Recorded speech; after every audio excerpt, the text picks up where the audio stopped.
Well, how do you do, buckaroos? This is Joe Leydon of Cowboys and Indians magazine. And today it is my pleasure to be talking to Craig Miller, who is Vice President of Original Programming for the INSP Network.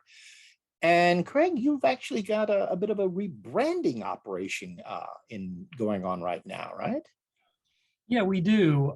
We did a refresh on our logo. And of course, for years we were known as Inspiration, and then we shortened it to INSP. And then we sort of evolved into what we call a Western or Western adjacent network. And so we thought it was time to make the logo, more closely mirror the programming that we have on air. It's got a nice little cowboy hat involved in it. It does. Now, along with the rebranding, and this has been an ongoing process, you've introduced original programming. In the beginning, movies, and now you're introducing scripted series. You've had unscripted series, of course, before, but recently you had a great deal of success with Wild West Chronicles. And now you've got coming up on February 17th, Into the Wild Frontier. So could you please tell us a little bit about that? Yeah, I would say that that's sort of hybrid scripted. It's sort of a classic docudrama. It does have talking head experts that help the story along. So, you could say that it's a documentary, but it's so heavily scripted that it's really like you're watching a scripted piece that happens to have some experts telling stories. Much like the formula you had and used very successfully for Wild West Chronicles, right? Similar. Yeah, very similar. Now, the first episode, like I say, is going to be debuting on February 17th. So get those, videotape recorders, if they're still using them out there, warmed up now, or, your DVRs. The first episode is going to be dealing with John Colter, who usually credited as the first of America's mountain men.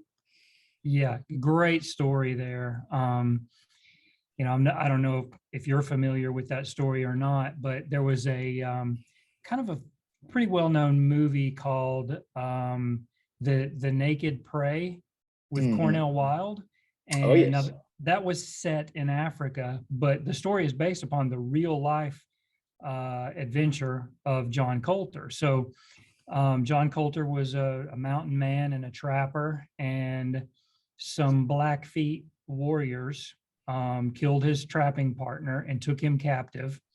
And they were trying to decide what they wanted to do with him. And using Plains sign language, they asked him, well, are you a runner? And with what little sign language he knew, he said, no, I'm not a runner, because he was trying to figure out what was going on. And so they forced him to run a gauntlet where he literally had to run for his life. They stripped him naked and gave him a head start and then chased him. And it became this, epic tale in Western lore. And he ended up outrunning them. He hid for a night inside of a beaver dam and ended up going 300 miles, with no clothing or anything, no weapons, and made it to the nearest fort. So it's pretty action-packed, first episode. I'm always impressed by folks like that because, with my bad knees, I just have to turn around and say, look, you might as well just kill me now because, I don't think I'll make it to the outskirts of your camp here. I mean, let's be honest. Now, how much of a net, or how wide a net have you cast for this show? I mean, who are some of the other famous explorers or trendsetters, groundbreakers that we'll expect to see cataloged?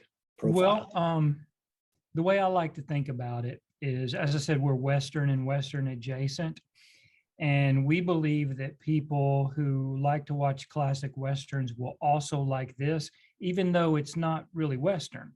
I call it pre-cowboy. And if you think about the 1800s, right in the 1860s, you've got the Civil War, and the period leading up to that is hunters, trappers, explorers, the Louisiana Purchase, and, the Western migration of Americans. And so that's the period we're focused on, again, pre-cowboy. And after the Civil War is really the golden age of the cowboy up until the turn of the century. So we tried to keep the parameters before the Civil War. So our last character is Kit Carson. Our first character is actually Daniel Boone, because even though he's not really, during that, post Louisiana Purchase period, he really was sort of recognized as America's first Western explorer. Of course, it was the Appalachians that he was exploring then. So we start with Daniel Boone, we end with Kit Carson, and along the way we meet John Coulter, trying to think who else, Tom Fitzgerald, Jedediah Smith, just the people who are, classics in the name of mountain men. Now, in addition to the movies and your docudramas, you are continuing your unscripted series.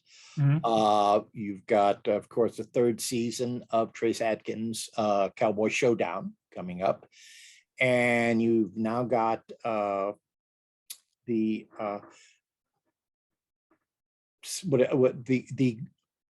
Guts and Glory. Almost stumbled on the title there. Guts and Glory. How do you think those appeal to your target audience? They do pretty well. The competition reality is just a popular genre for, across, almost every network has some version of a competition show.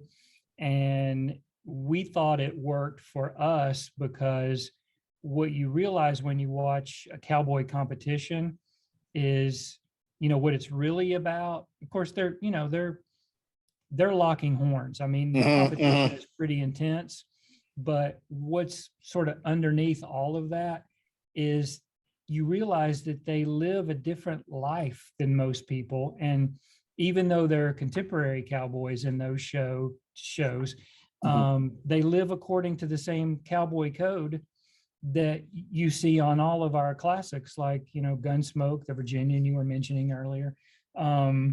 It's the same cowboy code of, it's showing your grit, but doing the right thing. And, we have competitors that, like I say, even though it's an intense competition and they really want to win because there's a substantial prize, oftentimes in the middle of a particular challenge, you'll find that they end up helping each other. Yeah. And to us, it really does just illustrate what cowboys are all about.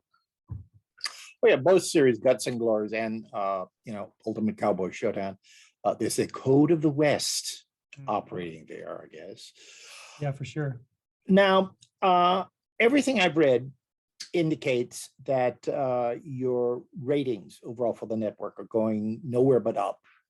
And it's sort of like, you've got word of mouth spreading, people discover it, I hope, with a little guidance from Cowboys and Indians magazine. But it seems to be, slowly widening its audience, and you're up there in any listing of the top 10, cable channels right now. What is the secret of your success? Man, that's a great question. I think we had 52 straight weeks of being a top 10 cable network and 7 years of continued ratings growth year over year. I mean, it is just phenomenal. And I think, I think some of it is people longing for that type of programming. There's a tendency for a lot of contemporary programming to be very dark and to have flawed heroes. And I think when people watch our network, it's a little bit nostalgic. They see a simpler time when good and bad was black and white. And you know, it reminds them of their parents, their grandparents growing up. And I think that's really what it's about. And it's also, it represents a very American ideal, and that is a person or a family heading out to a frontier of some sort and carving out a brand new life for themselves, reinventing themselves with nothing more than, you know, their wits and the sweat of their brow. And that's a thread that runs through pretty much everything, all the programming that we air, if you really pay attention to it. Well, now, Craig, you know, it's just you and me here talking. We're friends, so you know, you don't have to worry about, you know, spilling any beans or anything. But can you tell us anything about any movie projects coming up? I would say that the big news on the movie side, without giving too much away, is that we've had some very successful original movies on our slate, and they did so well that viewers have been asking, and we have been listening, why isn't this a series? So that's sort of what we're thinking about in terms of the movie side of the business. As a teaser, I can't go into more detail than that. Would an actor by the name of Graham Greene figure into any of these? No spoilers. Okay, folks. I tried to wheedle it out of him, but you know. Well, look, thank you very much, Greg. I wish you continued success. And our readers will continue to be your viewers. So thank you very much. Awesome. It's good to talk to you again. Same here.